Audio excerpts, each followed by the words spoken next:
So, if you want to start your own business or your own brand, pwedeng makatulong sa inyo ang Go Nutrients. Meron silang mga juice like this. At iyan. Tapos, meron ding whey powder para sa mga nag-gym na gustong magkaroon ng sariling brand nila.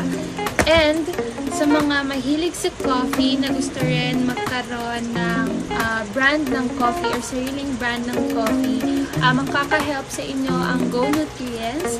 At kung kayo naman ay gustong mag-start ng business like Mangosteen C Capsule, ayan, makaka-help talaga sobra sa inyo ang Go Nutrients. So, you can contact them sa kanilang mga accounts like FB page, TikTok, at ayun, this is your sign to start your own business. At kung naghahanap kayo ng manufacturer, ang perfect